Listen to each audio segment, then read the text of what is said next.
right now. Pittsburgh's best sports show is about to begin. Call us or tweet us. We've got things to talk about on the Ireland Contracting Nightly Sports Call. All right, thanks a lot, Royce, and thank you for tuning in to the Ireland Contracting Nightly Sports Call. I'm Walsh. We're taking your phone calls tonight on the Bordas and Bordas hotline at 412-575-2600. Chris Adamski from the Trib is in our studio tonight to help field some of these calls. And Chris, I'm sure we're going to get some calls from the battling Buccos, 9 straight. It's a disaster right now for this team. They can't score any runs. Absolutely horrible. Only 2 hits.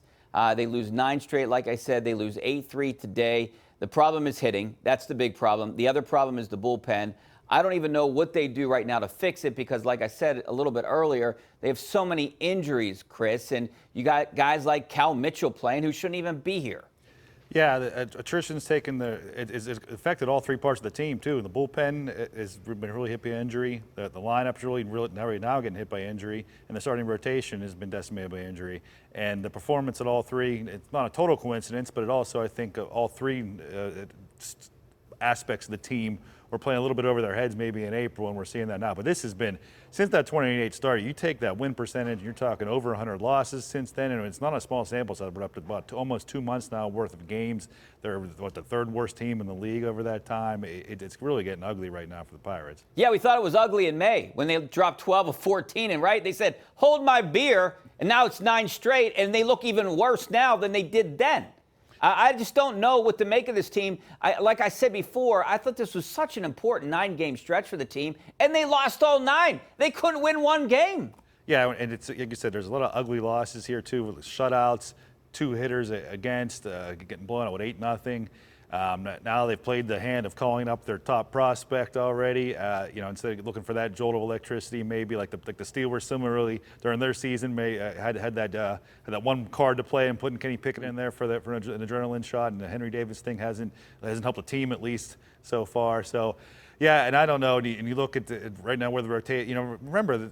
The Pirates set not a record, but in the first time in several years, they had so many quality starts in a row. Everybody in the rotation was pitching well in April, and now, again, injuries part of it, but they're not getting good starts. The bullpen, really, other than Bednar, is just a whole bunch of question marks. And yeah, when you're down, 2 of your best hitters and the lineup as it is, and I don't want to get into the catching situation. Yeah. That offense hitting 9th, it's just there's not much to hang your hat on right now for the Pirates. I don't think they're as bad as they've been the past 2 or 3 weeks here, but I don't think they're certainly not as good as they were in April either.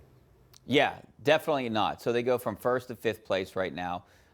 They're definitely out of consideration for winning this division the way they're playing right now. Injuries, 2 of the guys are out of the starting lineup, right? Because Vince Velasquez is hurt, out for the season. Ronzi Contreras stinks, so they moved him to the bullpen. The bullpen's been bad. Holderman hasn't played.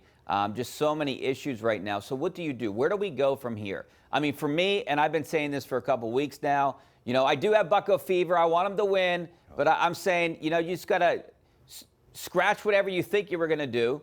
They were expecting to contend next year or the year after. Just bring the young guys up. What do you got to lose? I know Quinn Priester has been, he's been up and down lately in the minors, but what do you got to lose? Bring these guys up. Let's see the young guys and see what they can do.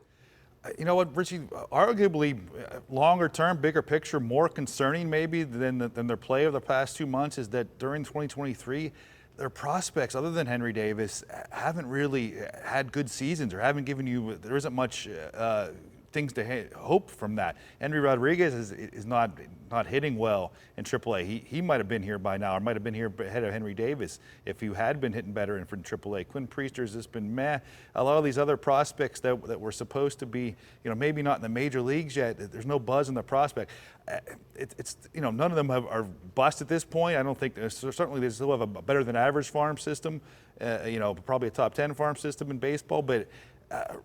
The reinforcements haven't come up for the minors, and the guys that have come up over the past 2 seasons, throw in the Kyle Mitchell types like that, haven't helped, and don't look like their long-term solutions either. So maybe more, if you're talking about the long-term plan for the Pirates to be contenders, more worrisome than their struggles these past 50 games or 40 games, or whatever it's been now, might just be the fact that maybe these prospects or this farm system was supposed to produce all these future stars. It doesn't. There's more questions about that right now than there are answers. So The Major League Baseball draft is coming up in a couple of weeks. The Pirates have the first overall pick. There's 2 guys from LSU. What do? Do you go with the best pitcher or the best outfielder? He's a generational hitter, supposed to be. That's who I'm going to go with, Cruz, right now, because they need bats. They need pitching, too. But I go with Cruz.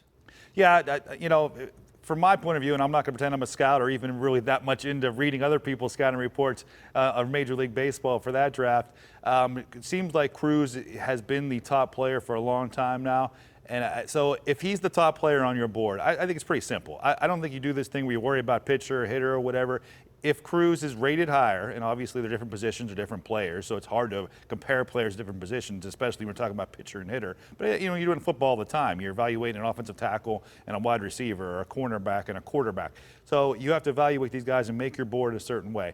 If Cruz is the better player, I don't think if you're the Pirates, I get it. I've heard the justification or the argument or the case made that that they're never going to sign a free agent pitcher, that to get an ace pitcher might be more valuable to a small market team.